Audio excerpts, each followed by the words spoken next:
Blog Talk Radio. Following ingredients include a look behind the scenes. Cook uncovered until hot. Add grooves to taste. I would like, if I may, to take you on a strange journey. Once upon a time, there was a little girl. The accident was over a year ago. A second woman has been elected president. The 12th planet has been named in the solar system. The last wild polar bear has died. I slept through it all. I was here for my waking. He called it a beginning. He said it was good. I think he may have thought that anything I did was good. Welcome to Transition Radio with your host, Mark Angelo Cummings. A show for trans folks by trans folks, here to let your voice be heard.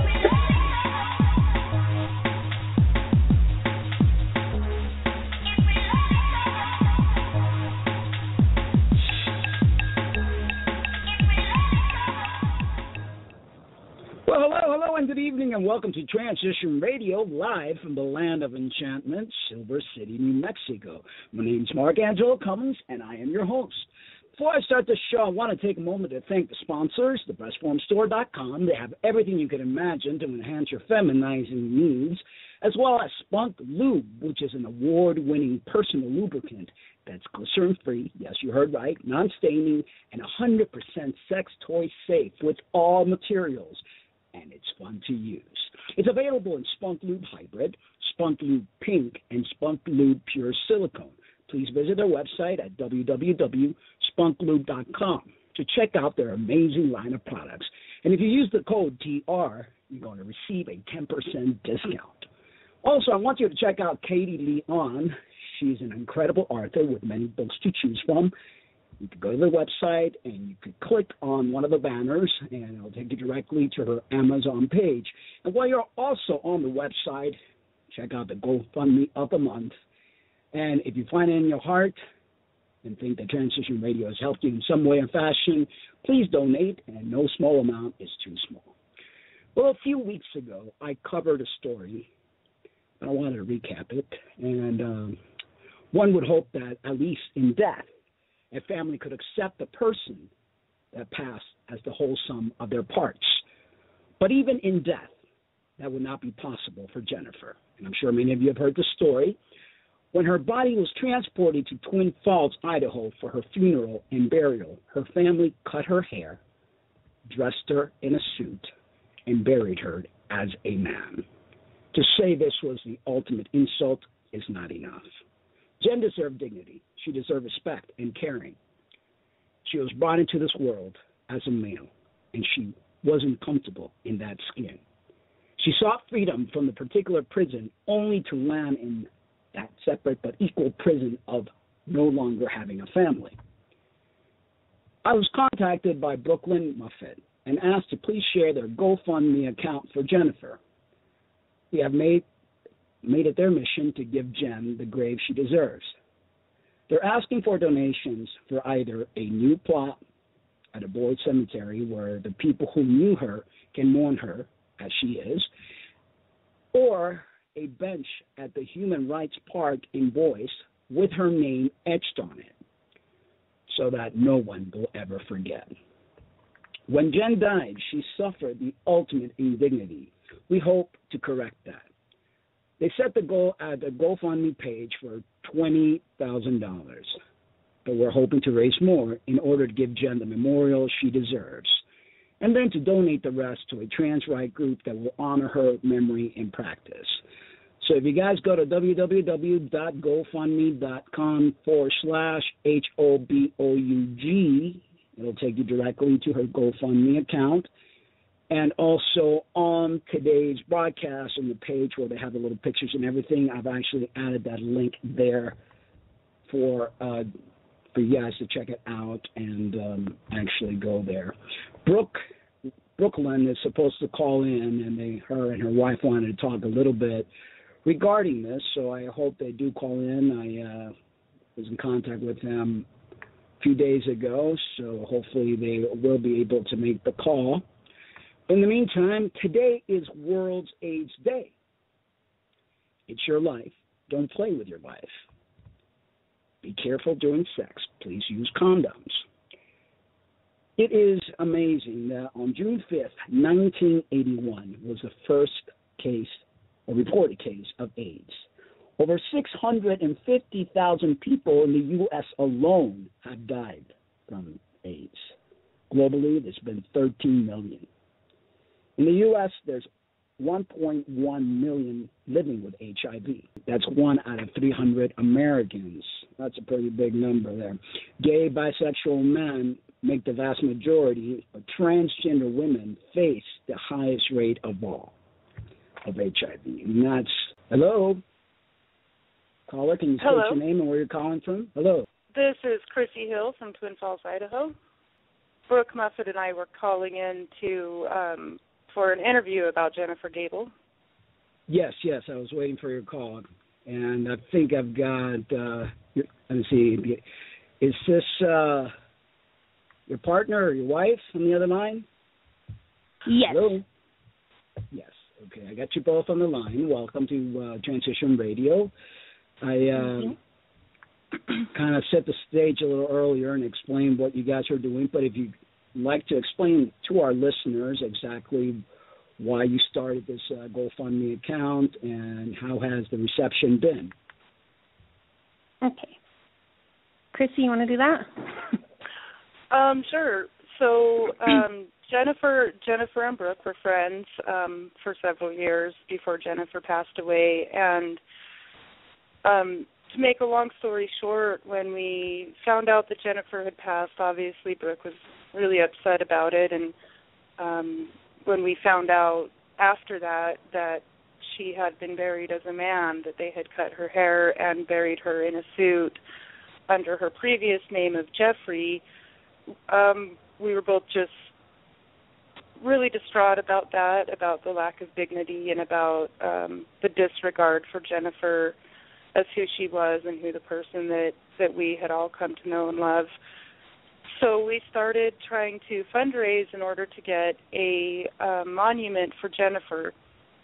Her family buried Jeffrey in Twin Falls, and we would like to get a memorial in a Boise cemetery for Jennifer where her friends and everybody who knew and loved Jennifer can remember her instead of the person that she had left behind.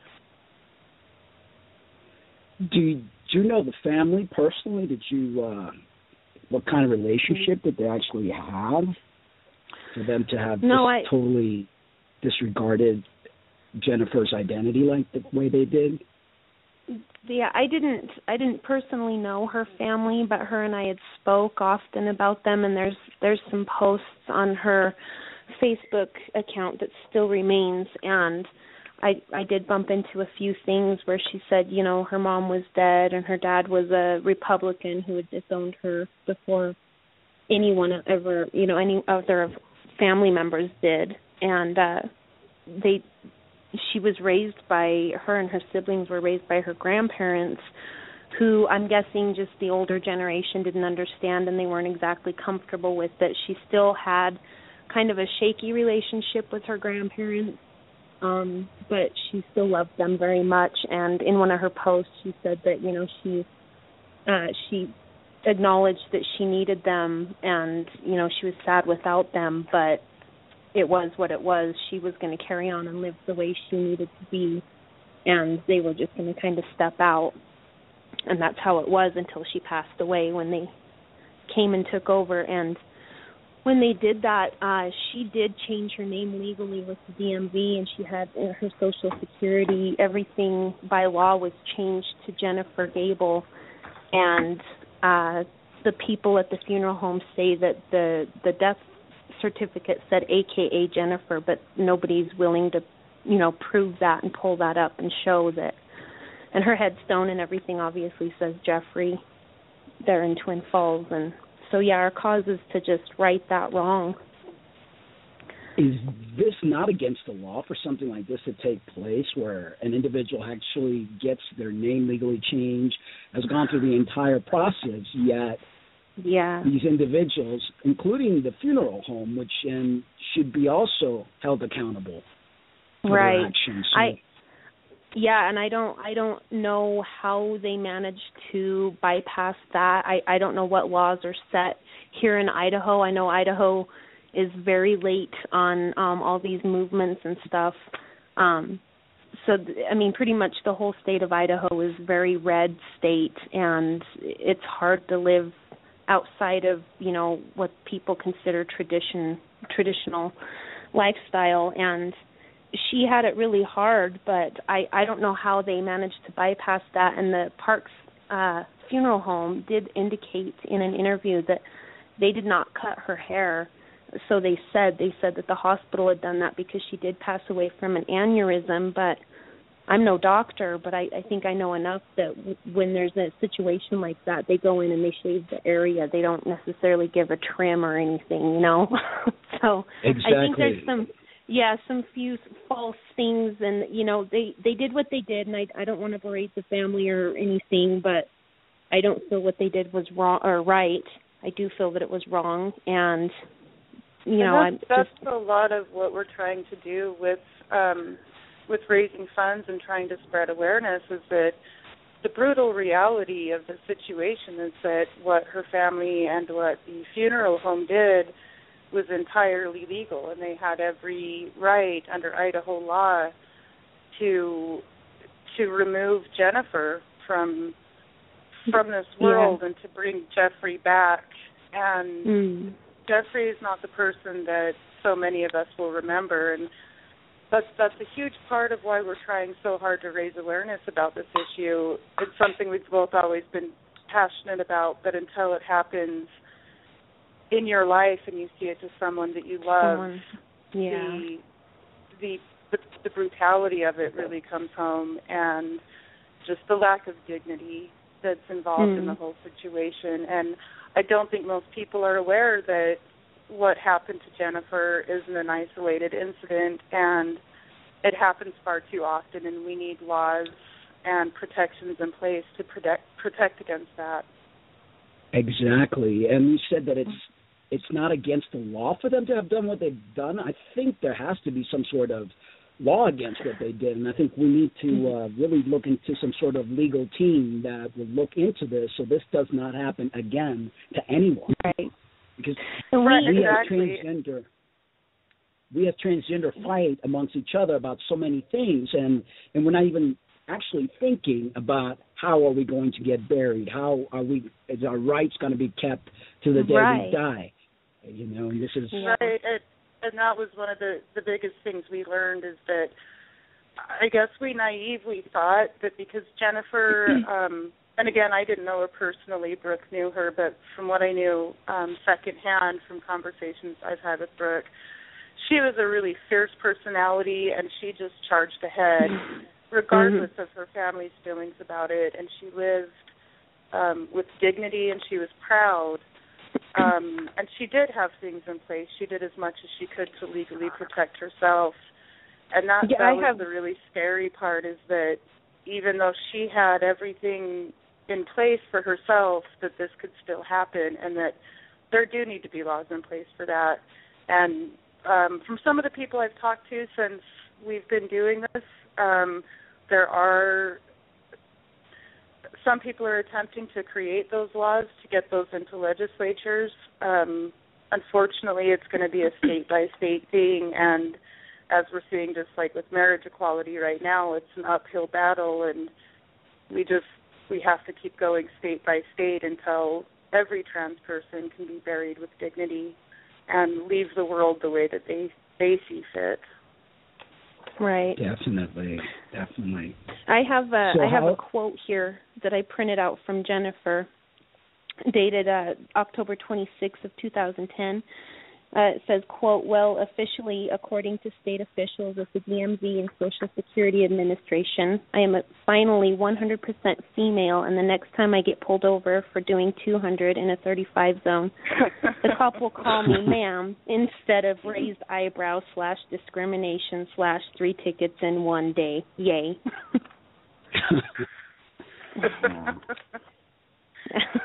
You know, another thing I think that we as transgender need to have an advocate that will look after us the moment we do die, so that to make sure that all our ducks are in a row, that no one, not our family, not anyone, will be able to change what we put into motion. Because apparently she didn't have anybody there to actually stand up for her. Speak for her, yeah. Yes. Yeah. Right. Exactly. I think, and that was the thing I think that rattled everyone so much, is that they didn't. I don't think anybody expected this from the. No. You know, nobody expected to have Jennifer completely erased, and it was really shocking to just see everybody who loved Jennifer so much be completely helpless, and they went to a funeral expecting to mourn Jennifer, and they had lost. They went to a funeral for Jeffrey, who most of them had never even known, and she did need an advocate, but I don't think that is something, you know, you don't expect to die of a brain aneurysm one day when you go into work. True. And so I think that awareness needs to be raised, that no matter what, no matter how young you are or invincible you think you are, there has to be something in place until our laws catch up with us. Everybody needs to protect themselves against situations like this. Mm-hmm. That is definitely true, because, like you said, it's something that happened very unexpectedly. And if you're single, if you don't have a significant other that is going to speak for you and protect you against your family, which is it's so crazy for me to think that we have to protect ourselves from our families. From the family, right. People that love us, supposedly, can't even respect our dying wishes, which is and that was bizarre. The thing that what I saw with Jennifer was that she had a choice to live as her true self or to live as a member of her family, and she wasn't given the option to do both, like so many of us are. And I think that that really opened, I think, both of our eyes. For both Brooke and I, it really made us realize that this is an issue for everybody. Right. And we've always been aware of it, but never when it happens in your own life, you see it so much more clearly, and it's like that light bulb moment. Tragic. Yeah. And so that only, it only kind of helped us, because our initial plan was to just get, the monument for my friend and move on with our lives. But I think I had emailed you after reading some of the comments on some of these sites that people are just very hateful, and they don't understand, and it's just, we need to bring awareness to, the world, really, that these people are not freaks. They're just people trying to be who they feel they are inside, and there's nothing wrong with that. And they should have the right to choose, who they are, and if they die, they have a right to be who they were, and that's okay.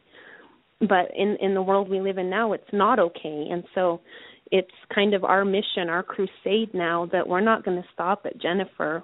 Chrissy's had many heartbreaking emails from all kinds of, different people that have shared their, terrible stories. And it just kind of made us realize that, we can't just stop here. We got to keep going. We have to make something happen. As the gay community, people were sticking up for us, so it's sort of our turn to stick up for someone, and that's kind of what we're doing. It's not just for Jennifer, but it's in our friend's name, and we're going to help whoever needs that help, which seems like everyone. So definitely, and it's just crazy, because it could happen to any one of us. And here you have an adult.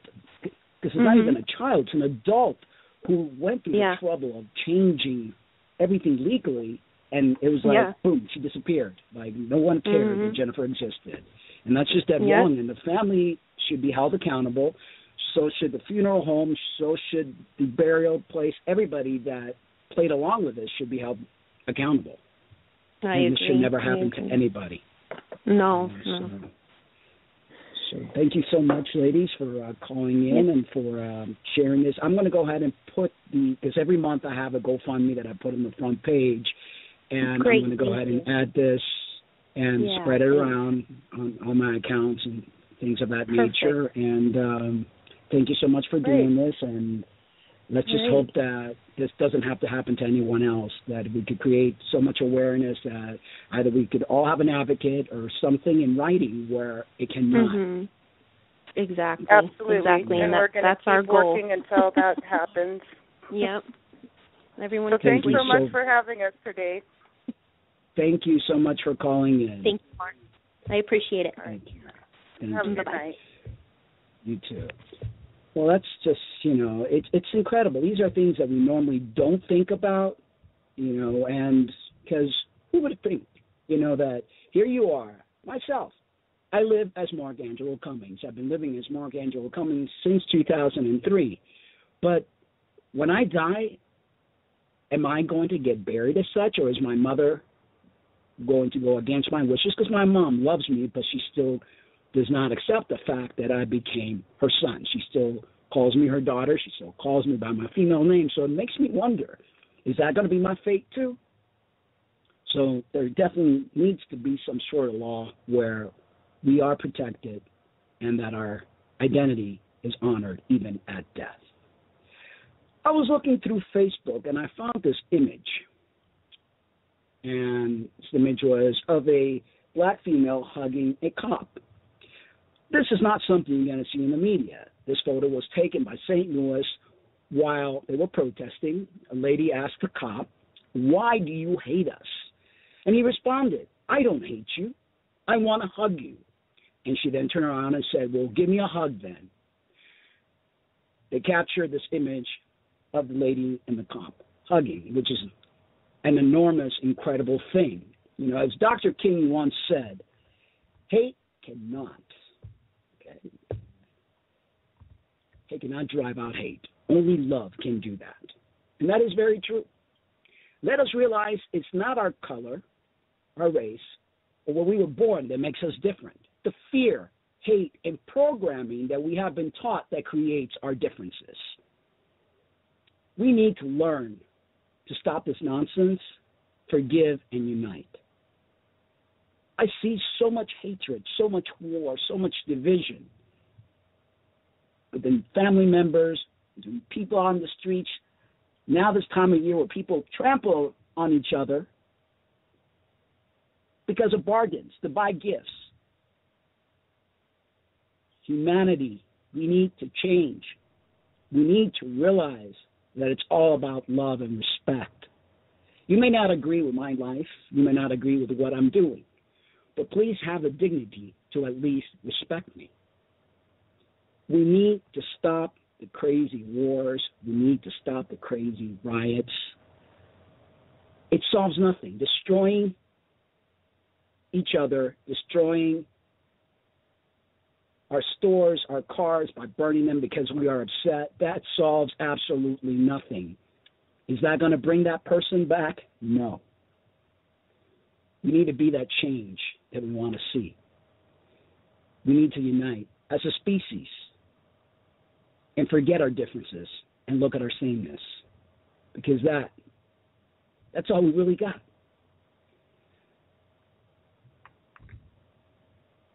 I want to also bring out another topic. We've got like 4 minutes or so left of the show. I won't mention names, but I've ran into this situation with a person leery on being on the TV show because they didn't want to be pigeonholed or stereotyped as a gay artist. Gays and trans are anti themselves, creating this vicious cycle of hate in our world and in the community, afraid to be stereotyped as gay artists or to be associated with any organization of such identification. That to me is crazy. Because if we all, from the beginning of time, when it was not fashionable to be gay, when it was not safe to be gay, or it was not safe to be trans, and it's still not safe to be trans, we're still the back of the bus. But if everybody would have thought the same way oh, I can't come out, or I don't want people to know who I am, can you imagine we would not be where we are today? And we need to be out and proud. Whether you're gay, bi, trans, I'm not saying no one should be stealth, but to not want to be associated or be interviewed because you're afraid that the show is linked to a gay channel and then people are going to judge you because of that, then how unhappy of a person can you be to walk around life worrying about what everybody else thinks? I mean, hey, I'm not going to force this particular individual to be in my show. As a matter of fact, I probably won't want him on my show now. But, you know, just the whole concept that he was concerned that he was going to be known as a gay artist is like everyone that I interview on my show is not gay and they're not even trans. I have a lot of heterosexual, gender and genital aligned individuals on my show that have an amazing story to tell, and I love to tell their stories. I love to bring people's voices and let them be heard. That I have gay individuals that I've interviewed? Of course. That I have transgender individuals that I interview? Yes. A platform created to showcase all the members of the LGBTQ and A. And even if you're not an ally and you want to tell your story because you have something remarkable to say, then I've welcomed you. Anyway, that I had to share that because it was just a little freaky to me. That's never happened before. This Thursday, I have Tasha Lee, who's not gay, she's not trans, she's not bi. In fact, she's a Christian, but she has an amazing story to tell.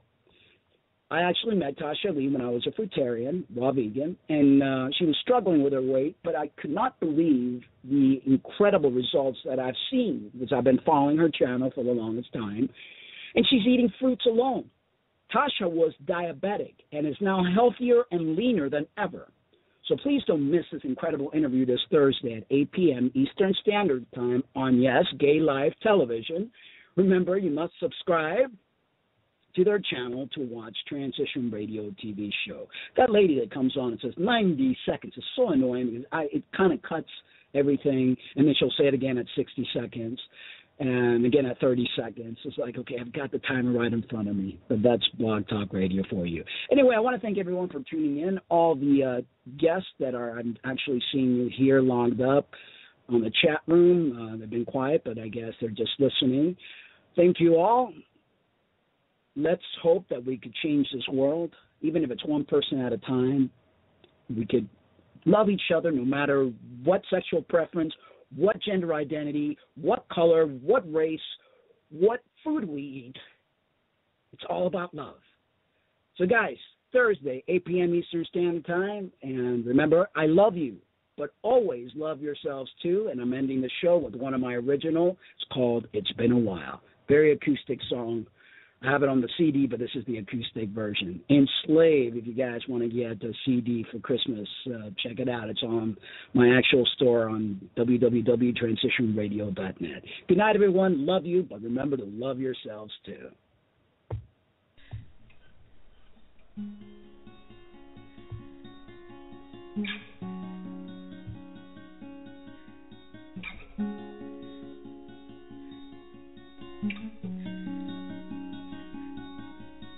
It's been a while since we've spoken. It's been a while since we've seen the birds flying in the meadow, the children playing in the streets. You haven't called or written a letter. It's been so long since I've seen your smile. Only yesterday I held you in my arms. We were quite the pair, inseparable I thought, holding hand in hand. while walking in the park. Where did we go wrong?